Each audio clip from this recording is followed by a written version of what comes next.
Alright, let's go. There's no truth to the rumor that I totally forgot about tonight's show because I was too busy playing Uncharted 4. I beat that game 2 days ago. It's Saturday, September 21st. Not September. What? May 21st, 2016.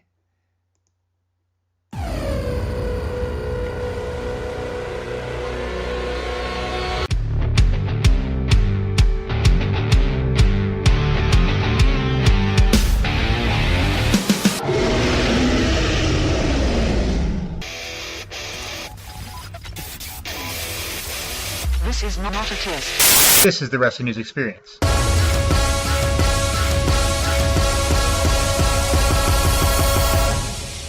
After Dark.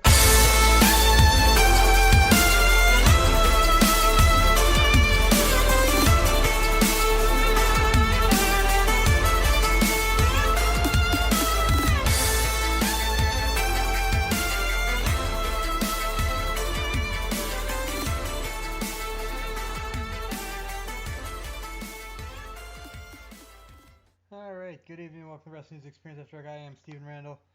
Welcome everybody who happens to be listening live. Of course, if you are listening live and want to participate in the live chat, there's a bubble on your chat player on Spreaker.com. This podcast, of course, is available on Spreaker.com. It's also available in a non-live format on iTunes, Stitcher, ForumMania.com, Spreaker.com, and at our Facebook group, TWNE After Dark. You can always follow me on Twitter at Dave the Camel. And with all that out of the way, let's get into everything. We are less than 24 hours away from Extreme Rules, and basically everything that I said about Payback pretty much applies to Extreme Rules at this point, because it is 90% rematches. Nobody should be shocked. The last pay-per-view was only 3 weeks away, and that's what we do when we only have 3 weeks between pay-per-views. We just do rematches, and they're not all rematches, and that's fair. That's cool, but that doesn't necessarily mean a bad thing, because Extreme Rules, of course, every match is a gimmick match, even if I'm not sure how Fatal 4-Way counts as a gimmick, but we pretty much threw that out the window long ago. I don't want to say I'm not looking forward to Extreme Rules. I think a lot of the matches will be really good. I think a lot of matches will at least be interesting, but let's not kid ourselves. They're all rematches. And we will be going through pretty much what's happening at Extreme Rules, what I think is going to happen. Of course, as always, I don't have a very good percentage of predicting things correctly because I always think things logically, and we're talking about WWE here. So, what can we get started with? Baron Corbin versus Dolph Ziggler is on the pre-show. Yes, of course it is. Because, God knows, we need more Baron Corbin and Dolph Ziggler matches. I don't know why this feud is continuing. I don't know why they've brought Baron Corbin up to fight with Dolph Ziggler forever. I don't know why they brought Apollo Crews up and just moved him to Superstars in main event without anything for him to do. These are the questions I have. This is just... Is it a no DQ match? There's some sort of lame gimmick attached to it. Whatever it is. Yes, exactly. From the chat, Corbin needs to win and move on. Corbin needed to take that win on Raw from 2 weeks ago and move on and move the hell away from Dolph Ziggler. I just don't know where he goes after this. Perhaps to insert himself into something, some title feud, I don't know.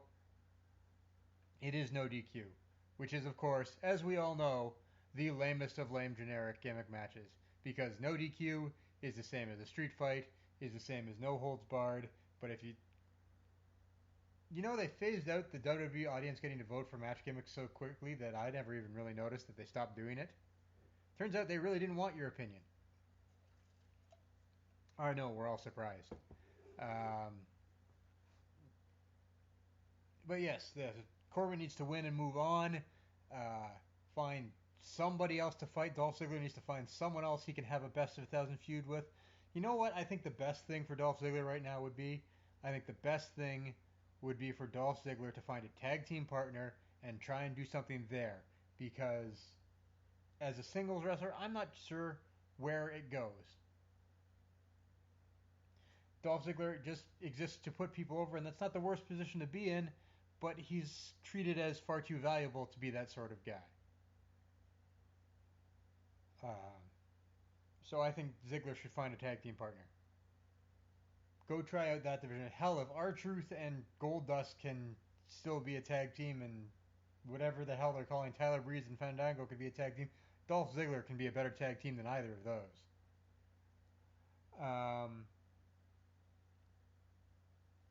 We'll get to that idiocy in a second. At some point, I hope. What else do we have on the main card? We have. We'll leave that match because. Oh, there's an idea from the chat. Ziggler should actually team up with Baron Corbin and do a Shawn Michaels Diesel team of sorts.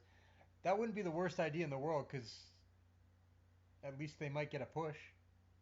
Someone might remember who they are.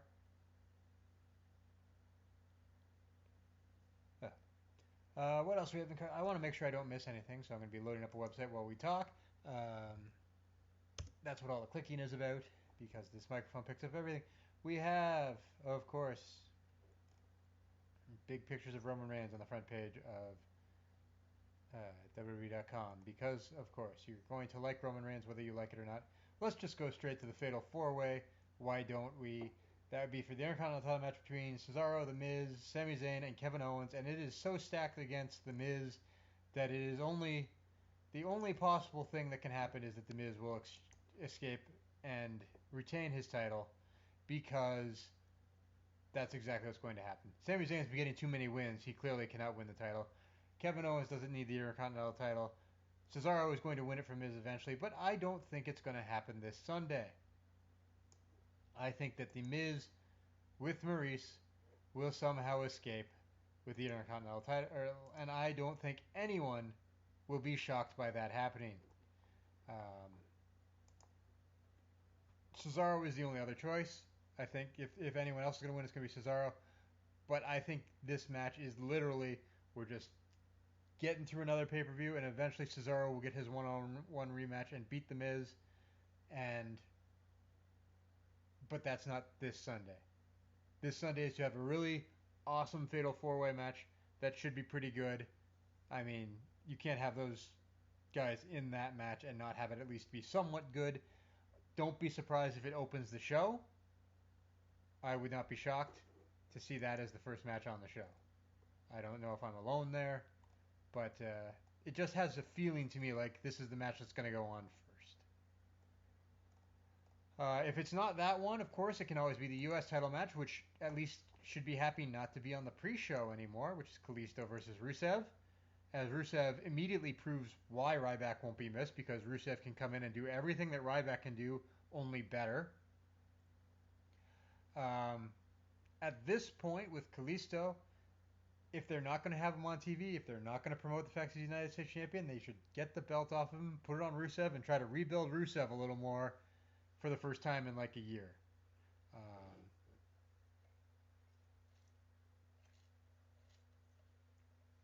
I like Rusev. I would like to see Rusev do a little more than just be the Bulgarian Brute, but we've pretty much gone in the Wayback Machine and retconned his entire last year of existence. Because Lana's back with her hair in a bun. Rusev might as well be swinging a Russian flag. He's wearing the Russian colors again. We might as well go back to that and just forget everything that happened since John Cena beat him at WrestleMania. God knows that would help some of our psyches. I think the right choice is to have Rusev win the title. I think that, yes, there's a lot of rumors going on that John Cena, coming back on Memorial Day, will get to beat that nasty foreigner and take back the United States title and instantly restart the Open U.S. Challenge. And here's my problem with that. If that's true, it's remarkably short-sighted. And we already spent a year, as much as we liked the U.S. Open Challenge, I think at this point we can all agree that it didn't actually accomplish what it should have, which is to put over some guy who beat John Cena. The first time it was Seth Rollins winning the U.S. title by shenanigans, and the second time it was Alberto Del Rio who won the United States title and immediately became entirely irrelevant. I just don't know what the point of... If we put the title back on John Cena, woohoo, John Cena is in the U.S. title Open Challenges, but we just went through a year of that and found out how disappointing it can end. Do we want to do that again? I understand we have to keep Cena out of the world title hunt, but this just seems like, well, people liked it last year, let's do it again. Um, I'm not saying it's not possible. I'm just saying if they thought that Seth Rollins beating him and Alberto Del Rio beating him was satisfying endpoints for the U.S. Open Challenge last time, I just don't see it being the same thing this time. Like, most of the guys who they would have called up from NXT or given that one win are already on the roster or not in the United States title division. Like, this all goes back to they really should have ended the U.S. Open Challenge by putting the title on Kevin Owens or Cesaro. Someone who could have really used the rub from beating John Cena. Or, they could have aborted the Roman Reigns world title push and put the title on Roman Reigns and given him something to fall back on for when all the crowds start to boo the shit out of him, which is just happening anyway. If I thought that the U.S. Open Challenge would have a satisfying ending, I'd be a lot more okay with Cena coming back and winning the title off of Rusev. I think it's very possible that that's the possibility. I think it's not, even if it's not Cena coming back on Memorial Day and beating Rusev that day, that might be the next feud for Rusev, which just literally retcons the entire year and a half of Rusev's life. Not that I'm sure he'd mind, given what happened to him in the last year and a half.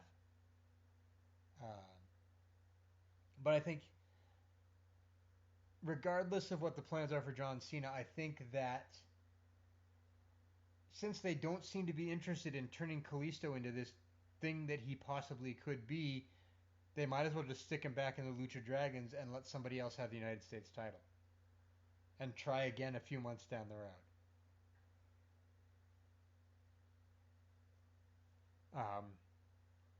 Because at this point, he's had the title and done absolutely nothing with it and barely been on Raw in the 4 months he's held the title.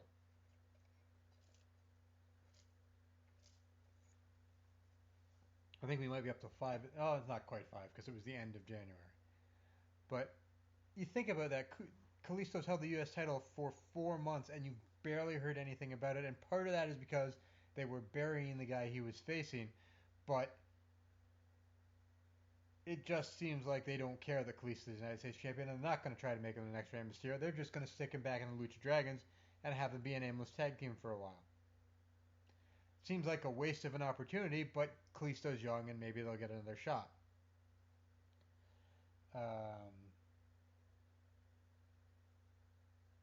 So, yeah, there's that match. Next, we'll go to the tag title match. As much as I enjoyed the Time Machine and all that, and I thought it was great, there's no way the Vaudevillains are winning this title.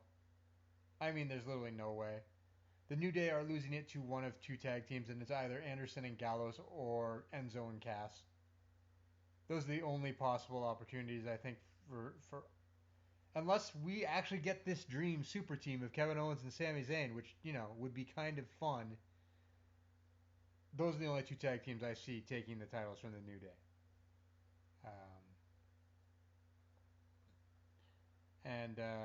Yeah, so that's really what it is. It's nice to see the Vaudevillains who will get a pay-per-view title shot out of this. I don't see this as an extended feud. I don't see this as a title change. I don't see this as anything particularly momentous happening. So, I don't see, and someone said earlier that this could be the opening match of the pay-per-view. I really don't see that. I think I see the Fatal 4-Way as the opening match of the pay-per-view. It's in my head that that's what's going to happen. They like to, for whatever reason, open with the Intercontinental title. And in the case where it will be one of the more anticipated matches with a bunch of people, I think that's just the way to go.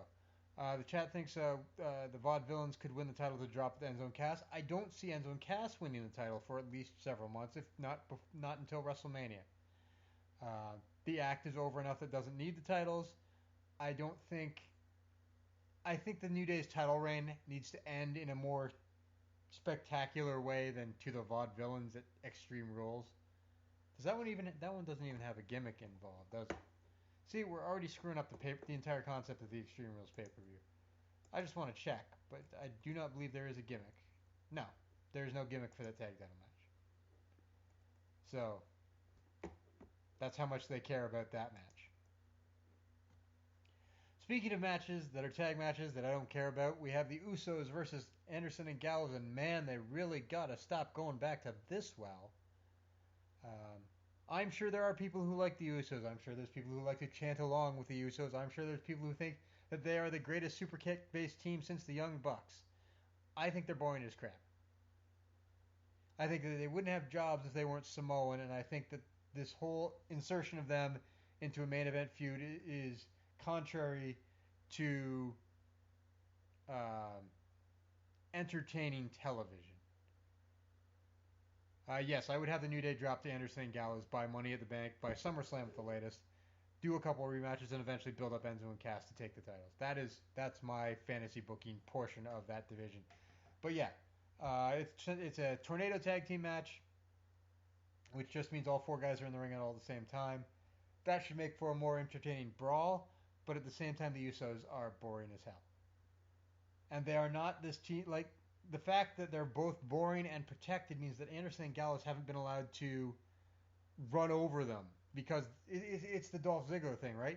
You know they're going to lose, but they're going to get to go 50-50 with whomever, and the guys they're going against look terrible for struggling to beat the Usos.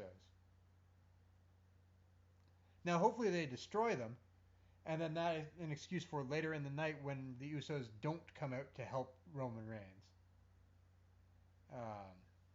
That is what I could almost see happening. I don't know that that's what could that's what it will happen. But having this and having Anderson and Gallows just beat the absolute living crap out of the Usos would explain, if later in the night, why Roman Reigns gets ambushed by guys and nobody comes and has his back. Not that we'll get to that, but not that I'm saying Roman Reigns is losing his title this Sunday.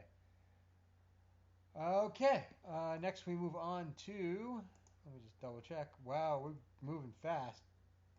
Dean Ambrose versus Chris Jericho in an Asylum match, which is basically a steel cage with weapons involved. This will be a crazy, weird, slightly comical brawl, and once again, Dean Ambrose should probably win this match. Of course, where Chris Jericho's involved, nothing's for sure, because this may just be the second of a 3 series of matches, and they'll feel like Chris Jericho needs to win. But I feel like this is an Ambrose win here. I feel like it should be. I just don't know what we do with Ambrose afterwards. Yeah, we're kind of in this state where Jericho wins, they do 50-50 booking, and we get another match later. Or Ambrose wins, and you go, well, what do we do with Ambrose now? He's not in the world title hunt. He's not in the minor title hunt because we've got too many guys involved in that. He's now wacky guy with nothing to do. So maybe they extend it until they can find Ambrose an opponent. I'm just curious who the hell that would be.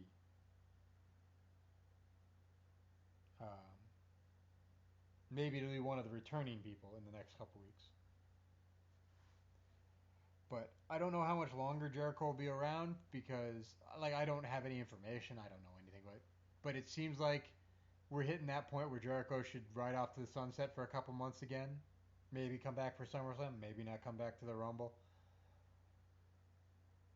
But I guess we'll have to see. Oh, I am yawning a lot. Yeah, I guess that's true. They do have a month to kill. There's the Money in the Bank match coming up, so Ambrose doesn't really need to have a feud. And you can make any number of feuds out of multi-man ladder matches, because that's generally what they'll do. Maybe he'll end up back in a feud with Seth Rollins again. That's always possible. But yeah, I don't know what to expect out of the Asylum match, whether they're going to go full comical or whether they're actually going to try and have some sort of brutal brawl that maybe steals the show. They do have that capability, but I don't know if that's what they'll do. It's one of those things where it depends how much of their working boots they ring, how hard they're gonna work, how much time they get. It could be a great match. It could just be a 8 to 10 minute kind of forgettable match. They haven't covered if you can escape the Asylum to win. I don't know. I'm hoping it's just pinfall submission to win because I am not a fan of escape the cage rules, which is odd for a guy who's never been an NWA guy, WCW guy, where that was the only way to win. Uh, but I don't know if they specified that you can escape the Asylum or not. Which brings us to the Women's Championship match, which is Charlotte versus Natalya, with Ric Flair banned from every possible form of interference. It is also a submission match because they both have submission finishers. At least it's not in Montreal and doesn't have Bret Hart there, so there's a chance we'll avoid a screwjob finish. I bet Charles Robinson somehow gets involved and then gets thrown out, but Natalya still loses the match because Natalya is not winning the women's title. On the bright side, they did a main event with Charlotte and Flair Country and no one referenced Reed Flair, so, progress. Yeah, this whole thing, and I thought it was good that they were delaying with Sasha Banks, and there's rumors that she might be injured, and there's rumors that she might just be off TV until she can come back and feud for the women's title. But this is becoming just basically blatant. We're waiting, we're killing time until Sasha Banks comes back and wins the women's title. And at a certain point, you have to sit there and go, man, why don't they just do it? Like, Natalya is, bless her, she's a good wrestler. She's terrible on the microphone. The feud is not interesting because nobody buys that Natalya's going to win this title. Not in a million years. And the match will be okay.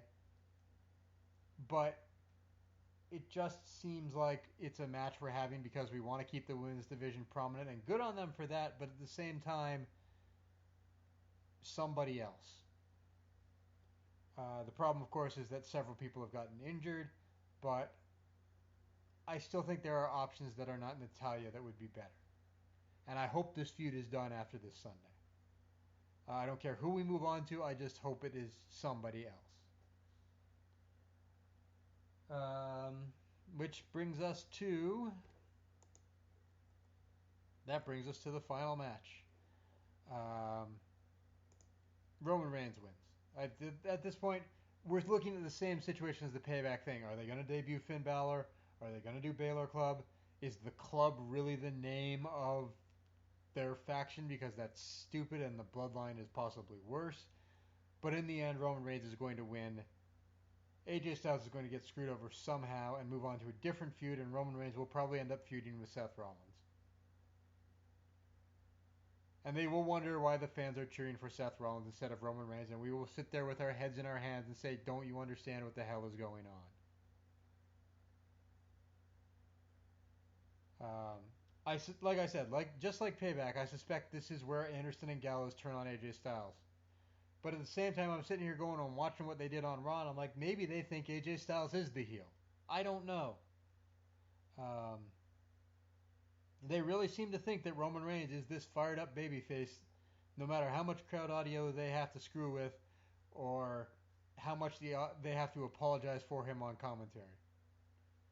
I think it's the wrong way to go. I think that having JBL start screaming the John Cena stuff about how whether you love him or hate him, and people love to boo him, and the audience is just having fun. Once you're at that point, you're actually doing him a disservice. And there'd be so many more options with him as heel. I agree completely. I don't think that WWE has given up on him as this number one face. And it's terrible because John Cena's coming back to show him who the real number one face is. Seth Rollins is going to get cheers on his return. Sami Zayn is a better face than he'll ever be. Kevin Owens at this point is a better face than he'll ever be. The fans would at least react better for him if he were actually a heel or at least a giant dickhead. But they seem intent on saying he's still a good guy. Despite what the hell he says in a long, laborious tone, they still think he's the top babyface in the company. And that's silly at this point, to the point of, I'm not sure what the hell the long-term plan is at this point. Do you think it's going to suddenly magically work? Um, the match will be good. They have a weird chemistry together that makes the matches they have really good. So Roman Reigns is going to win eventually, but we'll get. Yeah. This is John Cena Mark II. Is they refuse to turn John Cena, and that's fine because John Cena actually is a face, and that, you can't just throw away the Cena heel turn. It will happen one day. But at this point, yes, the Reigns thing smacks of spite. They said, no, fuck you, he's going to be the guy. And the audience has said, no, fuck you, we don't want him.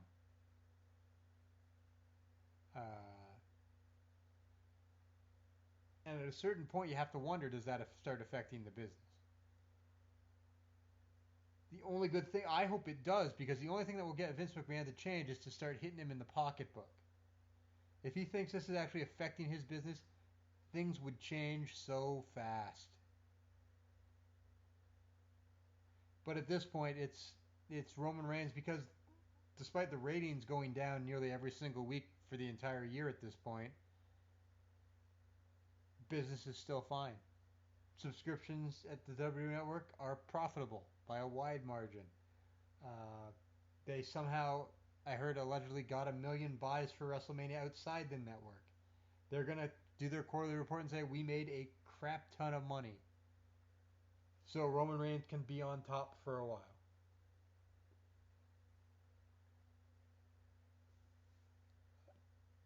But at the same time, it's really hurting the product.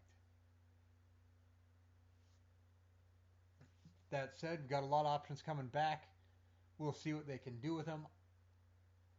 I just think it's better if Roman Reigns, you don't even officially turn him heel. If you want to call him a tweener or whatever and just have who he faces be good guys instead of bad guys,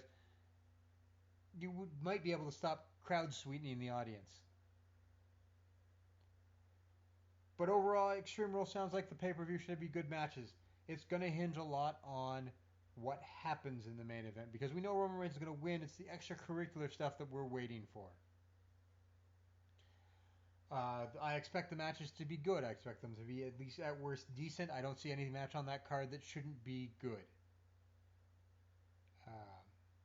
But stuff needs to progress. People need to move on from feuds, like Baron Corbin needs to move on, and Charlotte needs to move on, and the Usos and Carl Anderson and Luke Gallows need to stop facing each other. They just need to progress something, especially in that main event storyline. So we'll see how that goes. Obviously, I'll be watching.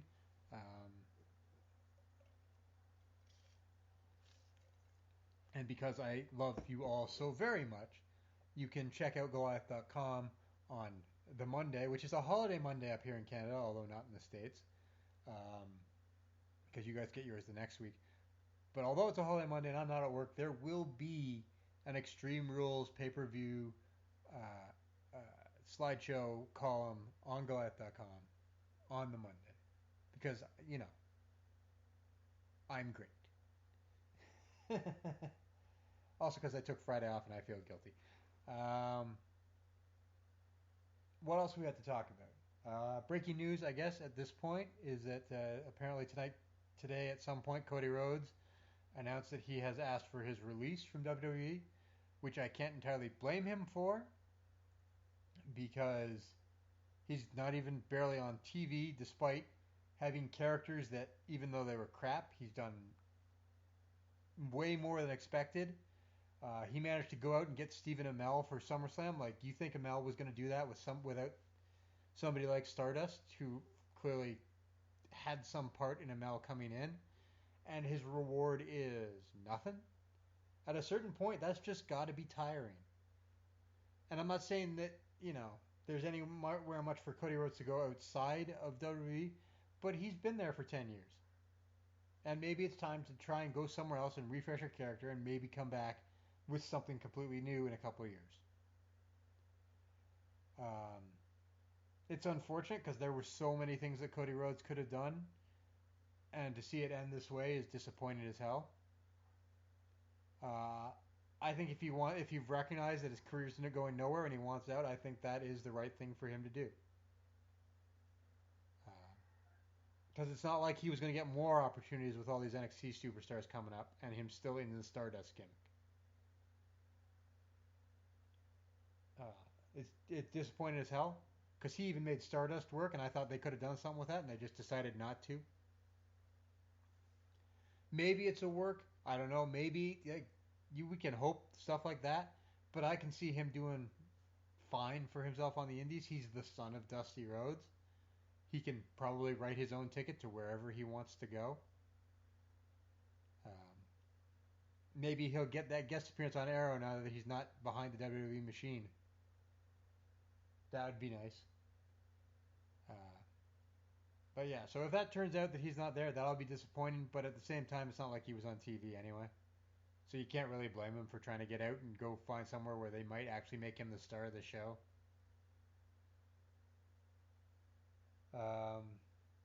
The other big news, at least from my perspective, is that for the first time since 2005, they've announced that Toronto will be getting a WWE pay-per-view. It'll be Survivor Series in November and Survivor Series in Canada, and you can understand why we might get a little edgy about that. But at the very least, it's the first pay-per-view here in over a decade, and of course I'm going to go.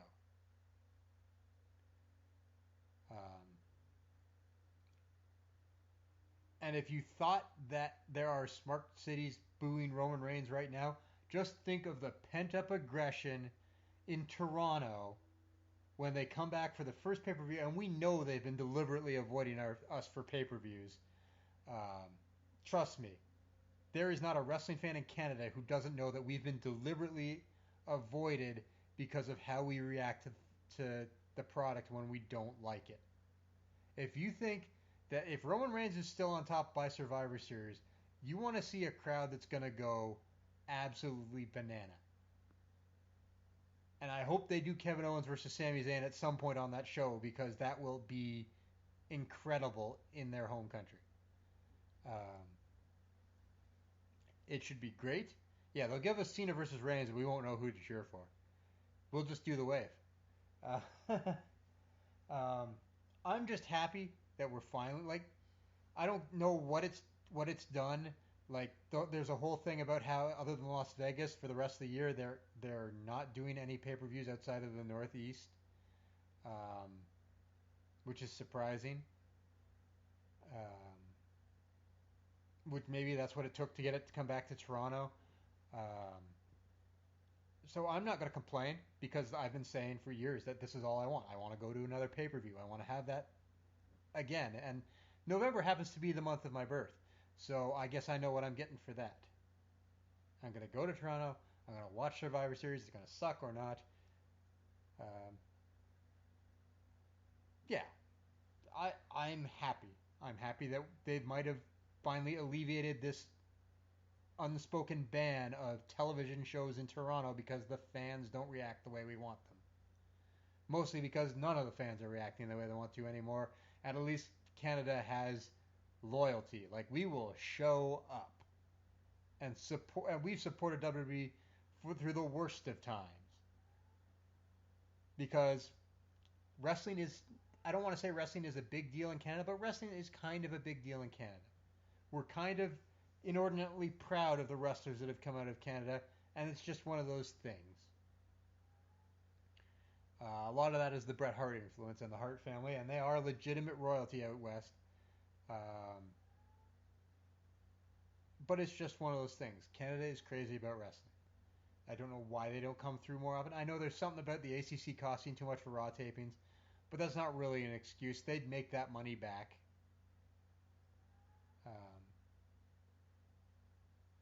And you can't tell me that the ACC costs more than the Barclays Center in Brooklyn or Staples Center in Los Angeles, because there's no way that the ACC thinks its prices are worth that much.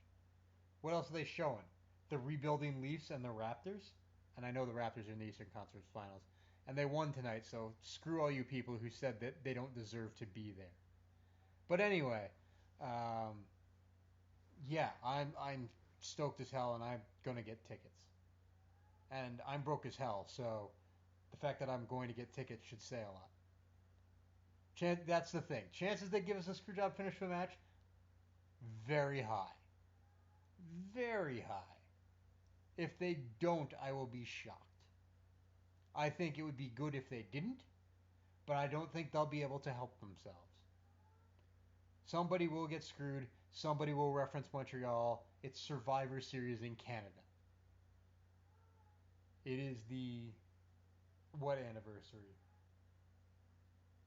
The 19th anniversary of Survivor Series in Montreal. The chances are good. They couldn't do a round number, I guess. Yeah.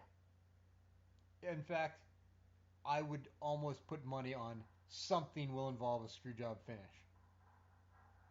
Which is a stupid thing to do, and I hate the screwjob finish. But they will. They proved at Payback they cannot give it up. They cannot stop doing screwjob finishes every time there's a chance to remind people that, hey, Montreal happened. And yeah, you know what? It's 19 years. People who are watching the product right now, who are allegedly WWE's target demographic, were not alive for Montreal. And if they were alive, there's a good chance they were too young to watch wrestling. Or they're me. And I'm old. So there's really no point to doing screwjob finishes because nobody cares anymore. Nobody was around to experience it who was watching wrestling anymore. That's not entirely true, but I'm talking about their target demo, the under 24s, were not watching WWE in 1997 when the screwjob happened. At this point, if WWE never referenced it again, it would probably pass out of wrestling parlance.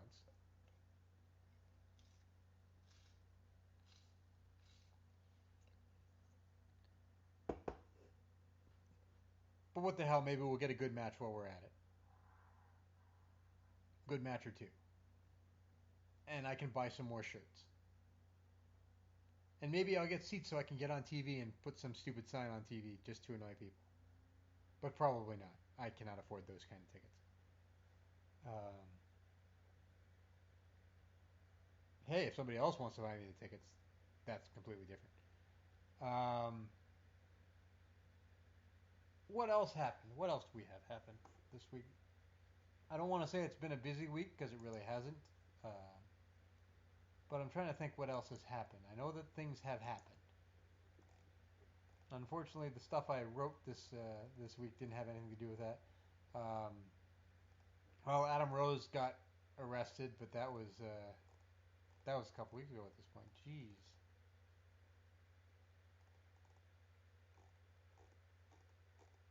Sorry, I'm just flipping through my stuff to make sure I've got things. Yeah, in a dream world in Toronto, Owens versus Zayn main events for the title, but I don't think that's even got a slim chance of happening. We had Batista mocking Stephanie for asking about slaps. I think that he's right. I think that I've always thought that Stephanie McMahon shouldn't be slapping people without retribution, as she has gotten away with for so goddamn long. Like, if you think about it, what was the point of her slapping Ric Flair on Monday night? Was there one? Or did she just want to slap somebody? She's not in the match. She's not wrestling for the title. There will be no comeuppance, and everybody will forget about it. But in the meantime, Stephanie got to slap somebody else because she has to prove she has lady balls, I guess. That's just what baffles me. I don't know. What else? We had we had an NXT show and an NXT takeover, and I know everybody's turned on Finn Balor, but whatever. I want to see Balor Joe in a cage. Looks like we'll get Nakamura Aries, which will probably be fine, although really Nakamura shouldn't even be bothering with NXT at this point. But I can see how they might want to wait till they can get a really big debut out of it. Not doing Bailey Asuka, we'll probably save that for Brooklyn. As always, it's too bad that Bailey's not going to the main roster, but she'd get lost in the shuffle right now. Then they may change plans because so many people have gotten injured on the Divas side of, or women's side of things. I don't know that Nia Jax versus Asuka is going to be a particularly good match, but this is what we're getting. And of course, we'll see American Alpha versus the Revival, and that's good too. And apparently, tapings have started for the Cruiserweight Classic, which is what it's called now. That tapings start shortly. I'm not sure exactly. I'm interested to see what they do with that. And I want to say that, like many people, I do enjoy No Way Jose. I'm not sure how far it goes as a character, but I do enjoy it. The music is good. The energy is good. The charisma is good. Not sure about the longevity of the gimmick.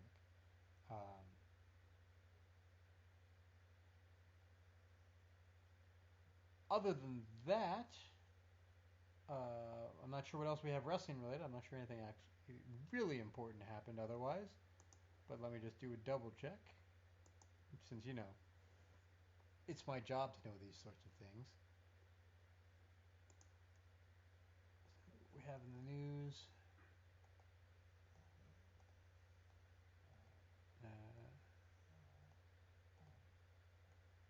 Yeah, no, nothing particularly spectacular happened.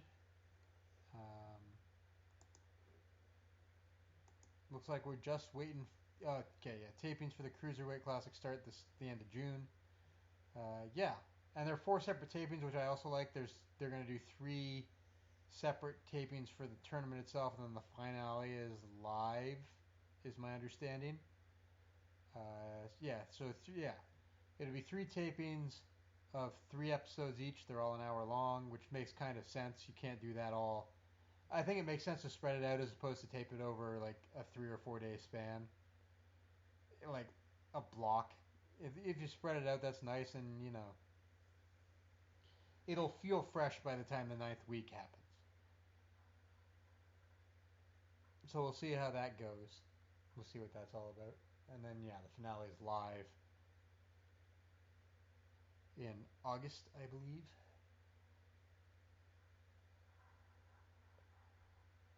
All right. So yeah, I'll be watching Extreme Rules. I think it'll be an okay show. I think a lot of it depends on what's going to happen. I don't think they can get away with a second pay-per-view where something doesn't happen in that main event that changes the game. But that doesn't mean that's not what they'll do. I have a snoring dog that I hope nobody can hear. Other than that, from the video game side, like I said, I beat Uncharted 4 a couple days ago, and if you have a PlayStation 4, I highly recommend the game. It is incredible. Just going back to the Cruiserweight Classic, does a non-WWE contracted guy end up winning the tournament? No. I think the best chances would be Manny Andrade or whatever he's changed his name to this week. No, I think that the whole point of the tournament will be to put over a guy who's under contract. They may sign some guys out of the tournament. There's a couple guys that hopefully they will. But I don't think that if they're not currently under contract, I don't think there's any chance they win. I suspect we will see a final between 2 guys who are currently under an NXT contract, and Andrade is probably one of them. I can't think of who another one would be, but that would be who I would see. He has to be the heavy favorite going in anyway. But yeah, I wouldn't be surprised if a handful of guys don't end up with contracts out of it. But I think in the end, the guy who wins is going to be a guy who's already there.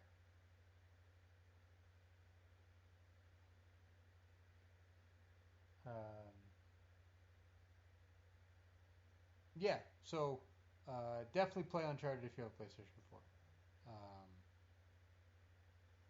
I did. I enjoyed it. I may play it some more. I may trade it in to get some money back because I'm broke as hell and there's more games coming. Um,